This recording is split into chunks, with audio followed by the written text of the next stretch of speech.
तो हेलो बच्चों, स्वागत है आप सभी का राहुल एकेडमी की एक और बेहतर वीडियो में। तो प्यारे बच्चों, आज की इस वीडियो में हम लोग पढ़ने वाले हैं कक्षा 10 के गणित का चैप्टर नंबर 13, जिसका नाम है सांख्यिकी। ठीक है प्यारे बच्चों, नई एनसीईआरटी बुक में देखेंगे तो ये चैप्टर नंबर 13 है। ठीक है, तो प्यारे बच्चों, सांख्यिकी जो चैप्टर बहुत ही मोस्ट इंपॉर्टेंट है। इससे आपके बोर्ड के एग्जाम में 2 नंबर में भी, 4 नंबर में भी और 6 नंबर में भी, और साथ ही साथ ऑब्जेक्टिव टाइप के क्वेश्चन में भी आपके बोर्ड के एग्जाम में 100% इस चैप्टर से क्वेश्चन पूछे जाते हैं।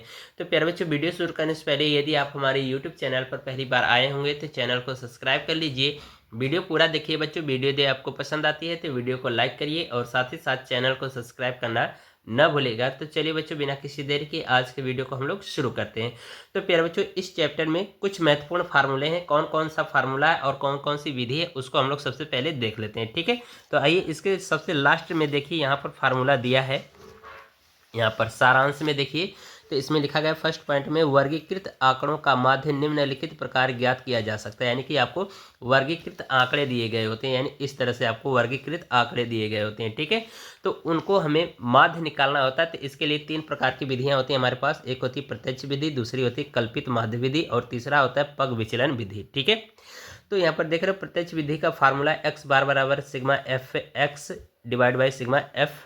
ठीक है, यहाँ पर आई आप लगा सकते हो। ठीक है, कल्पित माध्य का प्यारे बच्चों यहाँ पर फार्मूला दिया गया है। यहाँ पर सिग्मा यानी एक्स बार बराबर a plus sigma f d upon sigma f. ठीक है, बाकी पग विचलन विधि का यहाँ पर फार्मूला है कि एक्स बार बराबर a plus sigma f u divide by sigma f गुणे एच। ठीक है, ये 3 प्रकार के फार्मूले, 3 प्रकार की विधियां हैं। ठीक है, क्या है ज्ञात करने के लिए? माध्य ज्ञात करने के लिए। ठीक है, तो इसलिए इन सभी फार्मूलों को प्यारे बच्चों आप नोट कर लेना और याद भी कर लेना। ठीक है, और कुछ यहाँ पर फार्मूले दिए गए हैं।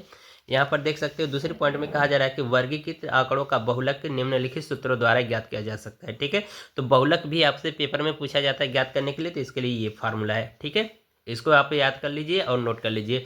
और फिर इसके बाद जो क्वेश्चन पूछा जाता है वो है माध्यक। तो माध्यक का यहाँ पर फार्मूला दे रखा है। ठीक है, तो इनको नोट कर लीजिए। ठीक है, तो प्यारे बच्चों, हम लोग क्या करेंगे, सबसे पहले प्रत्यक्ष विधि और कल्पित माध्य विधि द्वारा हम क्या करते हैं, माध्य ज्ञात करना सीखेंगे। बाकी जो अगली वीडियो है प्यारे बच्चों, वो आपको मैं पग विचलन विधि द्वारा और बहुलक ज्ञात करने के लिए आपको बताऊंगा। ठीक है, फिर इसके बाद जो नेक्स्ट वीडियो आएगी वो केवल माध्यक पर होगी। ठीक है, तो इस तरह से आपका जो सांख्यिकी चैप्टर है प्यारे बच्चों वो आपका तैयार हो जाएगा। ठीक है, और इसमें सब एक ही टाइप के क्वेश्चन होंगे। मैं आपको 2-3 क्वेश्चन कराऊंगा और उसी तरह से सब आपके क्वेश्चन हो जाएंगे। ठीक है, बस मेन चीज़ है आपको कॉन्सेप्ट क्लियर होना चाहिए। ठीक है, तो चलिए इसका हम लोग क्वेश्चन देखते हैं।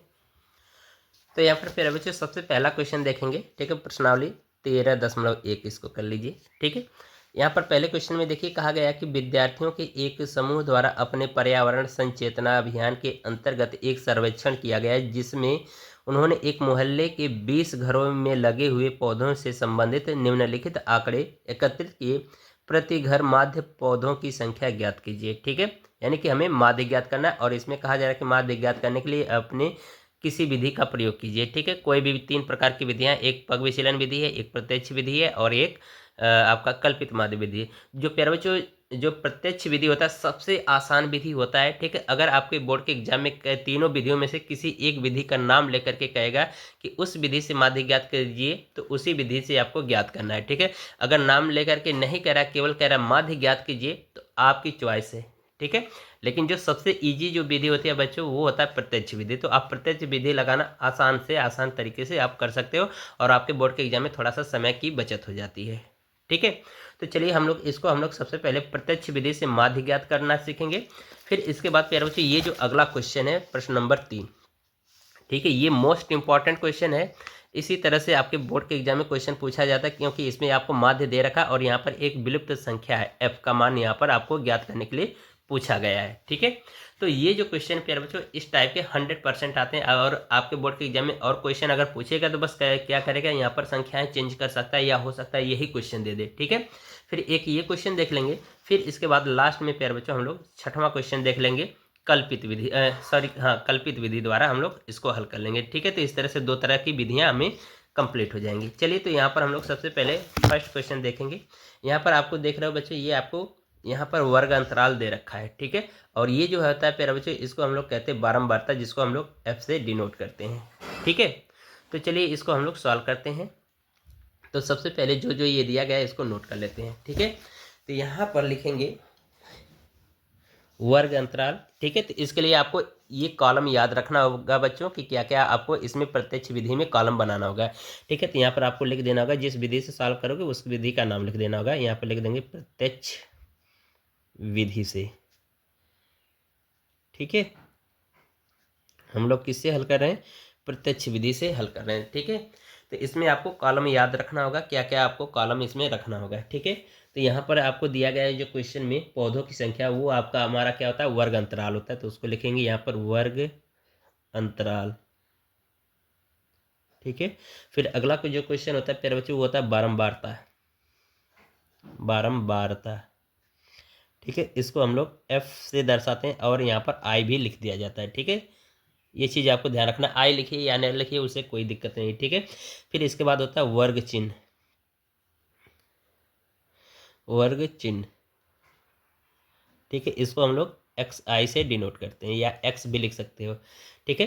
फिर इसके बाद यहाँ पर इन दोनों का मल्टीप्लाई यानी एफ आई इंटू एक्स आई, बस ये वाला कॉलम थोड़ा सा एक्स्ट्रा हो गया है, ठीक है। तो प्रत्यक्ष विधि में इतने आपको कॉलम याद रखने हैं, ठीक है। तो चलिए वो यहाँ पर वर्ग अंतराल क्या क्या दे रखा है उसको आपको ध्यान रखना है। तो इसमें आपको दिया है 0 से 2, ठीक है, यहाँ से 0 से 2। तो प्यारे बच्चों ये भी आपको ध्यान रखना है कि जिस पे ख़त्म हो रहा उसी से अगला वाला शुरू होना चाहिए, ठीक है। तो ये चीज़ है। तो यहाँ पर देखो 0 से 2, फिर इसके बाद 2 से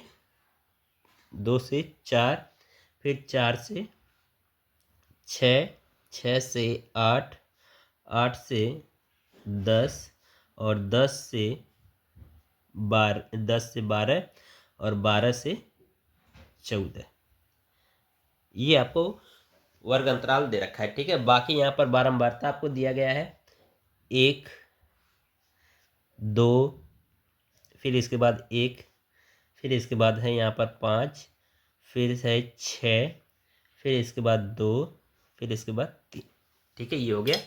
चलिए अब हमें क्या निकालना है? वर्ग चिन्ह निकालना है। तो वर्ग चिन्ह निकालने के लिए प्यारे बच्चों क्या किया जाता है, इसका एक फार्मूला था वो भी आपको मैं दिखा दे रहा हूँ, ठीक है। इसका वर्ग चिन्ह ज्ञात करने के लिए प्यारे बच्चों देखो फार्मूला ये है, वर्ग चिन्ह बराबर ऊपरी वर्ग सीमा प्लस निचली वर्ग सीमा डिवाइड बाई 2।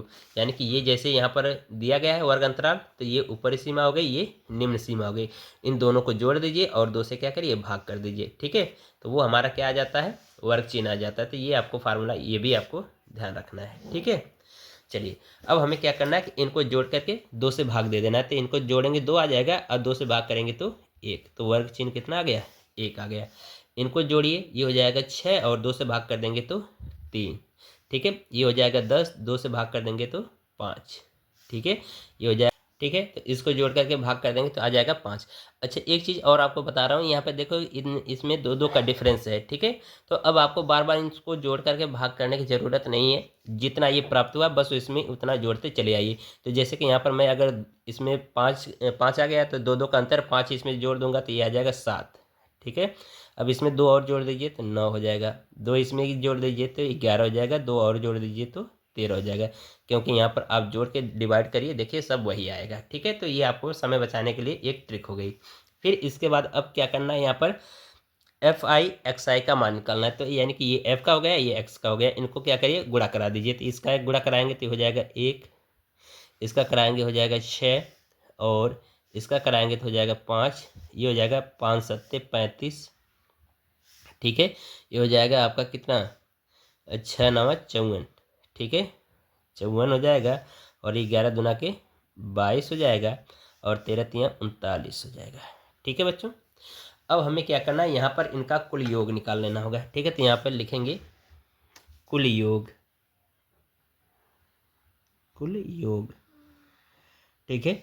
तो कुल योग में प्यारे बच्चों हमें क्या क्या निकालना है, यहाँ पर फार्मूले में सिग्मा एफ का मान, ठीक है, सिग्मा सॉरी यहाँ पर सिग्मा एफ का मान ज्ञात करना है। तो यहाँ पर आप निकालिए, ठीक है, सिग्मा एफ। तो प्यारे बच्चों ये आपको देखिए प्रश्न में वैसे भी दे रखा था 20, ठीक है। तो इनको जोड़िए तो 20 आएगा भी, ठीक है। तो ये देखिए 5 हो जा रहा है और ये 5 5 10 हो जा रहा है और 10 और ये 4, ठीक है, 20 हो जाएगा। तो ये हो जाएगा आपका यहाँ पर कितना? 20, ठीक है। चलिए अब आगे देखिए, ठीक है, इतना हो गया। अब हमें क्या निकाल लेना है, इनका सिग्मा एफ एक्स का। तो ये हो जाएगा सिग्मा एफ एक्स, आई लगा सकते हैं बाद में, यहाँ पर भी आई लगा, इसमें तो निकालना नहीं यहाँ पर। ठीक है, ये हो गया। तो इनको अब आप जोड़ दीजिए। ठीक है, तो इनको जोड़िए, कितना मिलेगा देखो, ये हो जाएगा 9 2 11, 11 4 15, 15 5 20, 5 25, 25 6 31। ठीक है, 31 1 32 के 2। ठीक है, हासिल 3। देखो यहाँ पर 3 2 5, 5 5 10 हो गया, 10 3 13, 13 और 3 16, तो 162 हो गया। तो ये हमें कुल योग निकल गया। ठीक है, तो अब यहाँ पर लिखेंगे माध्य बराबर, माध्य एक्स बार बराबर, फार्मूला होता है sigma f i into x I divide by sigma f. ठीक है, ये होता है फार्मूला। ठीक है, तो अब इसी में आप क्या करिए, मान सभी रख दीजिए। तो इसमें मान रखिए, तो हो जाएगा एक्स बार बराबर सिग्मा एफ एक्स का मान कितना है 162, तो हो जाएगा 162। आई सिग्मा एफ का मान कितना है 20, तो यहाँ से 20। ठीक है, अब इसको आप क्या करिए, भाग कर दीजिए। ठीक है, तो पहले तो इसको 2 से काटिए, हो जाएगा 10। ठीक है, इसको काट देंगे तो 2 8 16 और 2 एकम 2, 10 से भाग कर देंगे प्यारे बच्चों, ये एक्स बार बराबर कितना आ जाएगा 8.1। ये आंसर आपका हो जाएगा। तो इस तरह से देख रहे हो, प्रत्यक्ष विधि से हम माध्य ज्ञात करना सीख गए। ठीक है, तो प्यारे बच्चों आशा करते हैं आपको हर एक चीज़ समझ में आया होगा। यदि थोड़ा सा भी डाउट होगा तो वीडियो को बैक करके पुनः देखिएगा, हर एक चीज़ें समझ में आएगी। ठीक है, चलिए अगला क्वेश्चन देखते हैं। इसी विधि से हम लोग ये वाला क्वेश्चन तो तैयार कर लेना, तीसरा वाला। ठीक है, इसमें कहा जा रहा है कि निम्नलिखित बंटन एक मोहल्ले के बच्चे के दैनिक जेब खर्च दर्शाता है, और कह रहा है जेब खर्च 18 रुपये हैं। ठीक है, तो कह रहा है विलुप्त बारंबारता एफ का मान ज्ञात कीजिए। ठीक है, तो यहाँ पर आपको माध्य दे रखा है 18 रुपया। ठीक है, तो चलिए यहाँ पर हम क्या करते हैं, इस एफ का मान निकालते हैं। ठीक है, तो इसके लिए जो कॉलम बनाया गया था प्रत्यक्ष विधि का, वैसे इसको भी बनाना है। ठीक है, तो चलिए सॉल्व करते हैं। तो यहाँ पर प्यारे बच्चों प्रत्यक्ष विधि से ही करेंगे, तो यहाँ पर लिख देंगे प्रत्यक्ष विधि से। ठीक है बच्चों, इस तरह से आपको दर्शा देना होता है ताकि हमें पता चले या एग्जामिनर को पता चले कि आप किस विधि से सॉल्व किए हो। ठीक है, तो चलिए इसका कॉलम बना लेते हैं। यहाँ पर पहले बच्चों तो होगा आपका वर्ग अंतराल, वर्ग अंतराल। ठीक है, फिर इसके बाद आपका बारंबारता। ठीक है, जिसको हम किससे दर्शाते हैं, एफ आई से। ठीक है, अब यहाँ पर निकालेंगे वर्ग चिन्ह।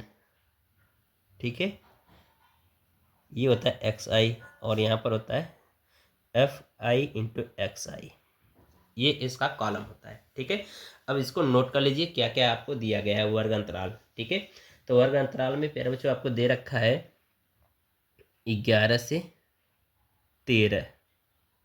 ठीक है, फिर इसके बाद 13 से 15, जिस पे ख़त्म हुआ उसी से शुरू हो रहा है, तो 13 से 15।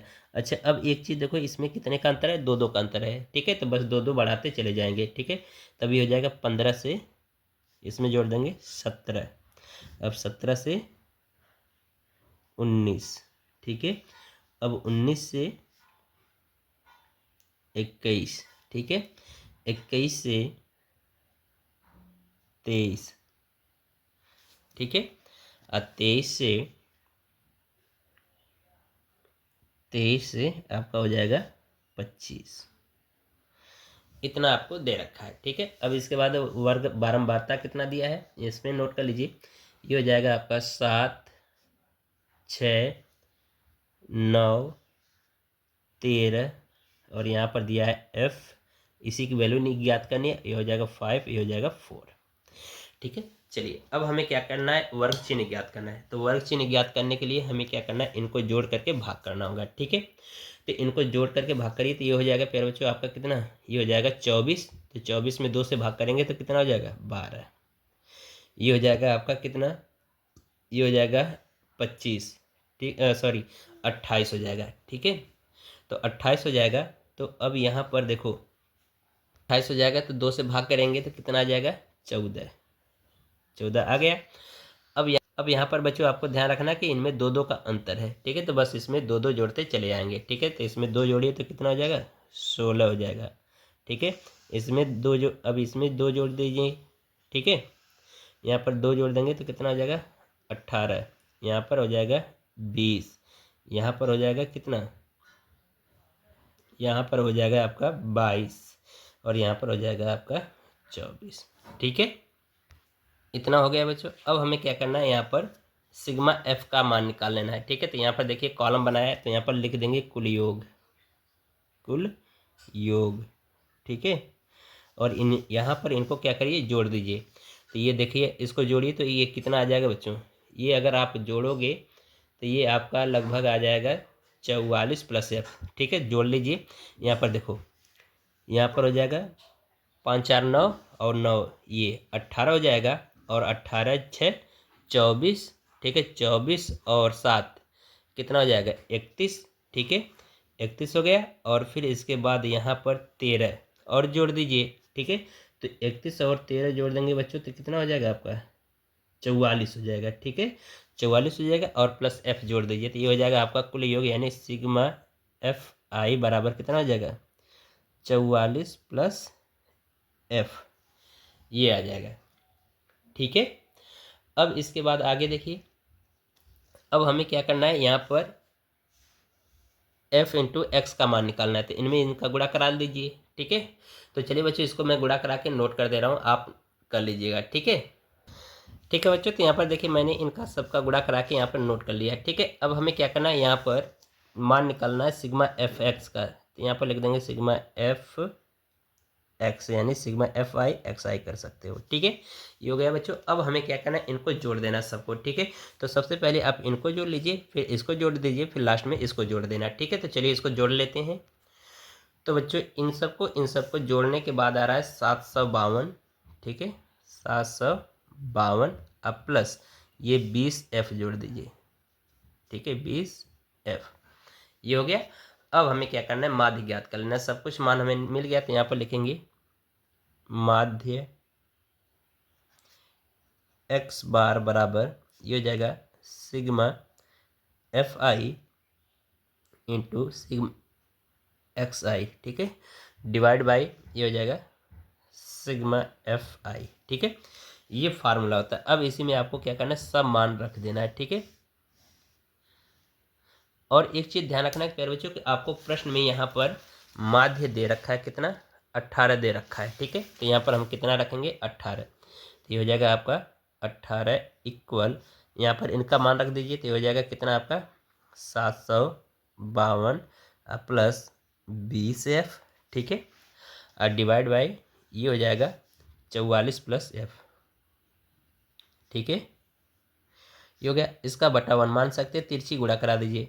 ठीक है, तो इसका प्यारे बच्चों हम तिरछी गुणा करा देंगे, तो ये इनका गुणा कराएंगे तो ये आपका आ जाएगा 792। ठीक है, तो ये हो जाएगा आपका 792 प्लस 18 का एफ में गुणा हो जाएगा, तो ये हो जाएगा 18 एफ बराबर यहाँ से हो जाएगा 752 प्लस 20 एफ। ठीक है, अब हम क्या करते हैं, इस एफ को पक्षांतर करके इधर लाते हैं 18 एफ का, और इसको इधर भेज देते हैं। ठीक है, तो ये हो जाएगा बच्चों आपका 20 एफ माइनस 18 एफ बराबर ये हो जाएगा 792 माइनस 752। ठीक है, तो इनको घटा देंगे तो बच्चों आपका आ जाएगा कितना 40। ठीक है, ये हो जाएगा आपका 20 एफ 2 एफ। ठीक है, ये हो जाएगा आपका 40, 2 का भाग करा दीजिए, तो ये हो जाएगा एफ बराबर 40/2 कट जाएगा तो कितना आ जाएगा 20 बार आ जाएगा। ठीक है, तो ये हो जाएगा एफ बराबर 20। ठीक है, यही आपकी विलुप्त संख्या एफ का मान होगा। ठीक है, यही आंसर हो जाएगा। ठीक है, तो इस तरह से हम क्या करते हैं, प्रत्यक्ष विधि द्वारा माध्य ज्ञात कर सकते हैं। तो मैंने माध्य ज्ञात करना भी बता दिया, अब बाकी जो मोस्ट इंपॉर्टेंट जो क्वेश्चन था उसको भी प्रत्यक्ष विधि से मैंने हल करके बता दिया। ठीक है,